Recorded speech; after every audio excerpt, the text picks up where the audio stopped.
¿Qué tal amigos de Encuentro de Negocios? Un gusto saludarlos como siempre cada semana en Encuentro de Negocios para nuestro podcast y a través de Radio Nicolaita.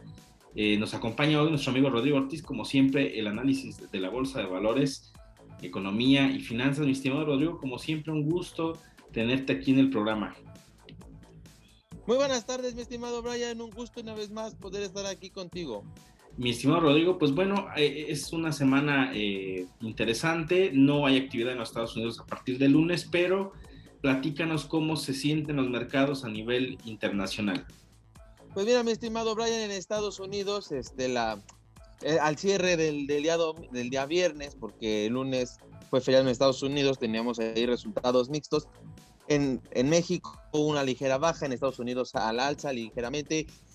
Seguimos con los mismos temas, seguimos la cuestión del programa de apoyo, si se va a aprobar, si no se va a aprobar, cuánto se va a aprobar, cómo se va a dar, etcétera, que bueno, es algo que al mercado le gusta porque le gusta la liquidez más que otra cosa.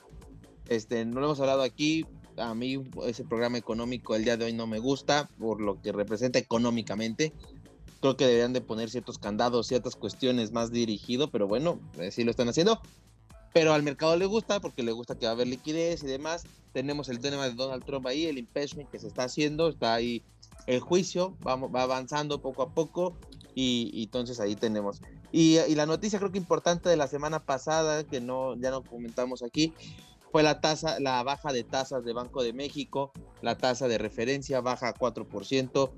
Hijos, depende de qué lado lo veas, es bueno, es malo, pero ahí la política monetaria del Banco de México sigue siendo a la baja, incluso un subgobernador espera 2 bajas más este año, estaríamos llegando a niveles de 2008 y que muchos años duramos en esos niveles de 3.5 tan bajo y digo, es bueno, es malo, depende cómo lo veas, no, aquí sí depende de qué lado estés, es un tono gris, claro, porque a los ahorradores pues les duele, pues, después de estar acostumbrados a tasas del 8%, hoy le pones tasa del 4%, los ahorradores ya no quieren ahorrar, bueno, si pierden el incentivo, que es parte de lo que Banco de México quiere, reactivar la economía, que los ahorradores no estén ahorrando, que estén gastando e impulsar el consumo interno a base de estas bajas de tasas e incentivar el ahorro. Esa es clara la política que hay. Y sigue siendo un buen spread de diferencia contra otros mercados, porque dentro de las economías desarrolladas tenemos una tasa de maravilloso, aunque somos en vías de desarrollo, que un país en desarrollo con la solidez que tiene México por ser una economía fuerte, la cercanía con Estados Unidos, que te pague 4%, es bastante atractivo, mientras Estados Unidos te paga el 0, ¿no? Entonces, lo único que tienes que cuidar es que no pueda haber ahí, medir bien tu riesgo de que el tipo de cambio no se suba mucho para que no lo que ganes de intereses no lo pierdas al vender dólares para los inversionistas extranjeros, pero sigue siendo atractivo para el inversionista extranjero un 4%. Entonces, digo, es un claro oscuro, depende cómo lo veas. Está bien por incentivar la economía, pero hay que ver si realmente se está haciendo, hay que ver los datos del agregado monetario, si realmente los ahorradores están gastando más o realmente no. Hay que ver que los fondos internacionales cuánto dinero están metiendo y hay que ver los ahorradores también cómo están, si se sienten cómodos con un 4% o qué más buscan. Entonces, hijos, claro oscuro, pero bueno, fue una noticia importante para México la semana pasada, el día jueves que se dio, y pues ahí dejamos el comentario. Sí, así es, estimado. Creo que, bueno, para algunos puede ser relevante o puede ser, como tú lo comentas, puede ser buena o mala noticia dependiendo desde qué perspectiva se tome. Los deudores, por ejemplo, puede ser una buena noticia, Ah, claro, pero los sí, deudores son de claro, los ganadores. son los ganadores para una tasa de interés baja. Pero volvemos a este sentido de hasta cuándo van a estar los recortes. Seguramente va a ser todavía tiempo hasta que esto no se recupere, que por lo menos van a pasar algunos meses, incluso más allá del año. Y seguimos viendo esta incertidumbre, mi estimado, a nivel internacional sobre el efecto que está teniendo la era post-COVID, aunque todavía no lo es, pero ya se empiezan a sentir los efectos económicos, están empezando a resentirse, por ejemplo, en el Reino Unido, donde no se había visto una contracción económica tan grave desde hace 300 años, o sea, al nivel de lo dramático que pudiera verse como cuando termina una guerra o una era posbélica, como similar a la Segunda Guerra Mundial, de cómo puede ser el desastre económico en el corto plazo, mediano plazo, estimado. Creo que nos hace mucho ruido lo que hemos venido hablando durante semanas, pues cuál va a ser ese segundo capítulo de lo que estamos viviendo en cuestión económica a nivel internacional, mi estimado. Sí, mi estimado, realmente lo hemos dicho aquí, o sea, ni las más grandes crisis económicas lograron este impacto porque eran crisis económicas diferentes, eran crisis económicas por sobreendeudamientos principalmente, o sea, la gente gastaba más de lo que ganaba y tenía créditos y entonces hubo hiperinflaciones, entonces el dinero no alcanzaba por tanto crédito, pero ahorita creo que, bueno, para empezar tenemos un exceso de liquidez en los mercados, por eso las tasas de interés tan bajas, porque realmente hay demasiado dinero en el mercado, demasiado dinero parado, y pues los bancos les cuesta tenerlo, entonces ¿qué dicen? Pues no te pago intereses porque me cuesta, entonces al 0% te lo cuido, entonces los bancos buscan colocarlo, pero no quieren ya. ¿Por qué? Porque bueno, claro que es un dinamismo, siempre ha habido ya tiene años esto del exceso de liquidez, pero ¿qué pasa cuando los proyectos productivos, que son los que te pudieran pedir dinero prestado, están parados?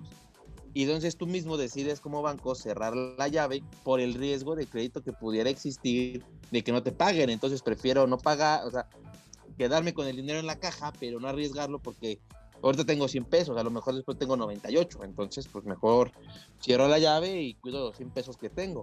Entonces se ha tornado esto de, hay exceso de liquidez, pero no hay en qué invertir. Bueno, los bancos no, han sido muy rigurosos en qué invertir y entonces la economía está parada. Y entonces, aunque haya una crisis y les explote la deuda en la cara, pues pueden salir y ya no cierran ese changarro, pero hay otro negocio que hacer. O puedes salir a trabajar de algo, o puedes buscar. Aquí la gente está encerrada. No hay empleos, o sea, la gente no está teniendo problemas para innovar un nuevo un nuevo emprendimiento, porque pues, en nuestro país nosotros lo hemos visto, muchos emprenden, ejemplo, comida, y aunque puedes vender hoy en día comida, es medir si el riesgo de vender esa comida y que te contagies de COVID y que puedas morir lo vale o no, o tener las medidas sanitarias, o que incluso, pues lo otro, que te están cerrando temprano y demás. Entonces, los emprendimientos se vuelven más complicados por ese riesgo. Entonces, la gente busca cuidar su empleo ahorita, pero ¿qué pasa cuando cierran?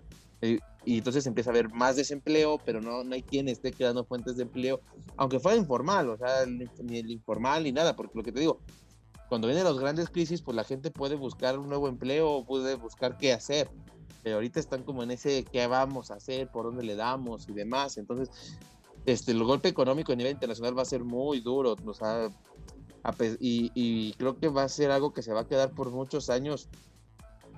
Esta cuestión que hemos hablado de la hiperinflación que pudiera venir, el debilitamiento del dólar y demás, no creo como que se pueda revertir fácilmente eso o en el corto plazo. Yo creo que va para a muy largo plazo eso, mi estimado. O sea, lo veo bastante complicado y yo creo que va a continuar eso, mi estimado. Sí, y creo que retomando un poco, hablando sobre este mismo tema, sobre cómo están viviendo algunas empresas y ya empezando a hablar de empresas grandes, porque podemos hablar del restaurantero, del pequeño negocio, de las pymes que fueron de los primeros que fueron golpeados, de que algunos cerraron, pero ya estamos empezando a ver empresas grandes en México, por ejemplo, el caso de la industria cinematográfica, los cines, que están comenzando ya a sentir los efectos, que están comenzando a cerrar alguna de las marcas, Cinemex, por ejemplo, anunciando que cierra a varios complejos de manera definitiva, Cinépolis resistiendo, de cierta forma, buscando la forma de resistir, porque al final, lo comentamos aquí, no es como cualquier otra crisis anterior en la que quebrabas, pero tendrías otra idea para continuar, porque todo sigue en movimiento. Aquí el punto es que todo está paralizado en algunas partes o está semi-paralizado y eso impide que muchas empresas puedan volver a reactivarse o puedan volver a esa normalidad de producción como algunas otras sí lo tienen. O sea, algunas empresas manufactureras siguen fabricando, siguen creando sus productos y servicios a lo mejor más lento o más acelerado dependiendo del giro, pero en industrias de servicios como por ejemplo los cines de entretenimiento están totalmente muriendo lentamente, estimado. Creo que es algo que llama la atención y creo que es podríamos llamarle un foco rojo de lo que podríamos ver en los próximos meses con algunas otras industrias que pudieran comenzar a resentir lo que se está viviendo, incluso las grandes o los grandes conglomerados. Así es, estimado, y además esto es un cambio de modelo de negocios, esa es la realidad, y el cine, ese es el problema del cine, que la magia del cine se vive dentro del cine, y no es tan fácil como para un restaurante mandar un platillo a tu casa por una aplicación y llega y comes en tu casa. La magia del cine, si no es en el cine, no se vive igual. Es la realidad. O sea, el cine había logrado un ambiente especial, pero el problema con el cine es que no ha logrado recuperar la confianza del consumidor. Hoy en día el consumidor no tiene la confianza de ir, por más filtros sanitarios que hacen, por más que buscan cuidar a la gente no tiene confianza, y a la gente le da más confianza ir a un restaurante o porque tiene que comer, prefiere ahí que al cine. Y entonces sí, es muy fuerte la noticia y duele mucho que grandes empresas y sobre todo cinematográficas estén sufriendo tanto los estragos de la pandemia, porque al final son fuentes de empleo. Fuentes de empleo, pagan impuestos, o sea, se necesitan en el desarrollo del país, ellos y cualquier otra empresa, pero pues ver que los monstruos pueden caer, las grandes, ¿quién va a sustituir la cantidad de impuestos que pagan estas dos grandes empresas de cine? O sea, hay que verlo por el gasto público, que es algo que a este gobierno le gusta y es algo que se necesita para mejorar carreteras, infraestructura, programas de becas que hay ahorita, apoyos gubernamentales, pues creo que pagan bastantes impuestos como para decir, ay, pues ahorita lo sustituyo con otro, pues dime dónde sale otro. Y los empleados que tienen se van a ir al desempleo, a la informalidad, o incluso pues pueden llegar a la desesperación. Entonces, esa es la parte económica importante de las empresas, de cualquier empresa, chica, mediana, grande. Así por más pequeña, teniendo un empleado, pues ya viven dos familias de ahí, el dueño y el empleado. Ya son dos familias que comen. Y eso lo vamos multiplicando y multiplicando por todos los empresarios. Por eso es la importancia del empresariado en México, la importancia de generar negocios. Y también ver ahorita las necesidades que existen en el país y adaptar los modelos de negocio a estas necesidades. Si se pueden hacer en línea, si se pueden buscar medidas sanitarias y que la gente siga yendo y demás, porque al final todos necesitamos comer, necesitamos que la economía crezca, que la economía se dinamice, porque el 100% parado no nos va a llevar a nada bueno. Entonces, sí, esa es la importancia del empresariado y ojalá estos dos grandes cines sobrevivan. Hay que buscar cómo apoyarlos, pues, si nos da miedo ir, buscar pues, comprarles alimento por las aplicaciones o algo, para ayudarlos, porque estamos ayudando al mismo tiempo a los empleados, a las familias y demás, no solo al gran empresariado. Creo que muchos de estos grandes empresarios han entendido bien la pandemia y creo que yo con los empresarios que he hablado, ellos están dispuestos a sacrificar sus utilidades mientras el negocio no pierda. Ellos están dispuestos a sacrificar utilidades y que se mantenga el empleo. O sea, yo he visto que lo que más quieren los empresarios es mantener el empleo de su gente, aunque les salga para los empleados y para ellos comer, con eso ellos son felices ahorita, sobrevivir, ya después vendrán tiempos mejores, pero los empresarios están en esa tónica, mientras salga para mantener a los empleados y salga para yo también comer, la empresa sigue, porque al final México nos necesita.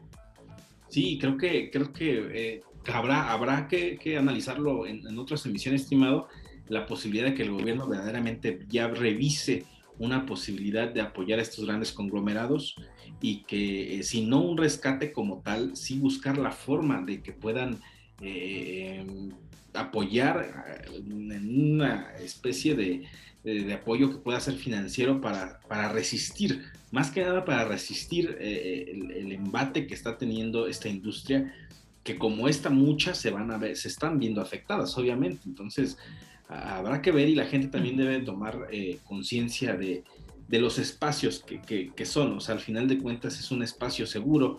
Al final creo que también el estigma que ha tenido la gente ha sido lo que le ha afectado también a esta industria en la que no se siente seguro ir. Pero al final de cuentas, pues es como irte a un restaurante, estimado. O sea, al final es como irte a un lugar público que muchos van o muchos vamos, un centro comercial o algún otro lugar.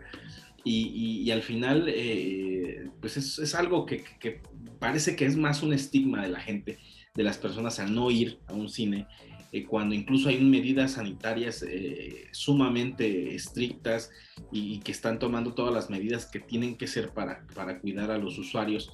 Creo que eso también es importante y ojalá las empresas lo logren resaltar más y pues la gente también volver a ir al cine, como dices tú, la magia del cine, pues prácticamente está en sus instalaciones, estimado. Y para cerrar, estimado, hablando sobre Donald Trump, teníamos días que no hablábamos sobre Donald Trump, pero parece que resucitó con el impeachment. Fue prácticamente absuelto, no hay cargos contra Donald Trump y eso le abre la puerta para en 2024 volverse a lanzar y pareciera que Donald Trump sale nuevamente, revive, como puede dar declaraciones y al parecer está mostrando que tiene un poder sobre el Partido Republicano muy fuerte, aún después de todo lo que ha sucedido, porque de cierta manera logró que varios senadores republicanos retuvieran ese juicio, votaran en contra y le dieran la absolución a Donald Trump, estimado.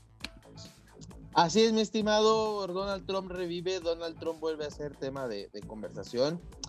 Y yo creo que los demócratas lo que más buscaban con esto no era encarcelar a Donald Trump ni demás. Ellos lo que buscaban realmente era no tener a Donald Trump de enemigo otra vez, de rival, en 4 años. Y no lo lograron, estimado. Y eso es el problema que realmente tienen. Que ellos no querían ya enfrentarse a Donald Trump por la fuerza que tiene y demás. Le tienen miedo, es la realidad. Y ahora Donald Trump tiene 4 años para volverse la oposición en Estados Unidos. Y algo es bien cierto, mi estimado. Es más fácil ser opositor que estar en el poder. Eso es facilísimo. Ser oposición es muy fácil porque simplemente estás criticando lo malo y lo haces grande y lo potencias. Pero estando en el gobierno, tú puedes tomar decisiones correctas que parezcan malas. O puedes tomar la decisión correcta, pero no políticamente correcta. O sea, es lo que se necesita, pero te cuesta políticamente. Y eso, pues estando en el gobierno tienes que hacerlo. Tienes que decidir entre una u otra y pues siendo oposición, pues nomás te vas por las malas y te la llevas más light. Y ahora Donald Trump tiene 4 años para ser oposición, saliendo a suelto hasta ahorita del impeachment. Veamos qué pasa, pero pues Donald Trump revive, yo creo que revive con más fuerza al librarse por segunda vez de un juicio, mi estimado. Es algo curioso porque nunca había sucedido algo similar. 2 impeachment a un mismo personaje político y le da la fuerza y al parecer, como coincido contigo, creo que desde la oposición va a ser ese golpe que va a estar constantemente, va a ser esa sombra de Joe Biden y los demócratas pues prácticamente están pensando ya en el 2024 porque él va a ser seguramente el candidato, incluso había amagado a los propios republicanos con crear su propio partido y creo que eso también puso a pensar a los republicanos en buscar la manera de no tener a Donald Trump como enemigo y menos si formaba un tercer partido político que en Estados Unidos sería algo sin precedentes porque el Partido Demócrata y el Partido Republicano siempre han sido, es un sistema bipartidista y que Donald Trump creara otro partido sí puso a temblar al sistema como lo hizo desde que se lanzó a la presidencia y pues bueno, va a estar interesante estos 4 años. Yo creo y se ve, porque en los medios muy claramente se ve, obviamente la diferencia entre Joe Biden y Donald Trump, pero hay una cosa que sí se nota y creo que lo mencionaste tú aquí en algún momento, la imagen que mostraba Donald Trump del presidente fuerte, de la persona que dirigía el liderazgo, esa fuerza, y creo que Joe Biden está quedando muy atrás en esa imagen que refleja hacia el mundo, no solamente hacia los estadounidenses, sino al mundo, porque inclusive hay declaraciones, por ejemplo, de Vladimir Putin, que recibió la llamada de Joe Biden y que dijo, yo no voy a aceptar el tono del que me está hablando el presidente de Estados Unidos. Entonces son declaraciones que ponen aún más expuesto a Joe Biden, aun cuando ganó la presidencia, es presidente de Estados Unidos, pero no está mostrando esa otra cara que debería contra ese opositor tan grande como es Donald Trump, estimado. Así es, estimado, yo lo platicamos aquí tú y yo. ambos estábamos en la misma sintonía, que Joe Biden no ganó las elecciones. Donald Trump las perdió por un mal manejo de pandemia. Pero es que y porque lo decíamos antes de la pandemia, Donald Trump no tiene rival. Donald Trump se está comiendo a todos los políticos. No hay quien frene a Donald Trump. ¿Quién fue el peor enemigo de Donald Trump? Donald Trump. Esa es la realidad. Y sí, yo veo a Joe Biden muy débil, no, incluso hasta sin ruido, o sea, no está haciendo ruido, no está haciendo nada. Está en el poder. ¿Y de quién estamos hablando, estimado? De Donald Trump. Esa es la realidad. Y ahora Donald Trump tiene 4 años para seguir haciendo esto. Y creo que se va a fortalecer mucho más, mi estimado. Así, estimado, pues va a ser unos años interesantes de aquí al 2024. Vamos a ver qué resulta de todo esto, qué hace Donald Trump, cómo se pelea con las tecnológicas que lo bloquearon, porque también eso va a ser otro arista interesante, el que él pueda crear su propia red social, que se ha hablado también de eso, que salga en televisión, que lance un canal de televisión, que se emancipe de Fox News, porque era su canal que prácticamente lo acompañó y que al final del camino pues se desmarcó también de él, y pareciera que no se le va a olvidar a Donald Trump eso, y seguramente va a hacer algo para darle competencia pues al canal de más radical de la derecha en los Estados Unidos, estimado.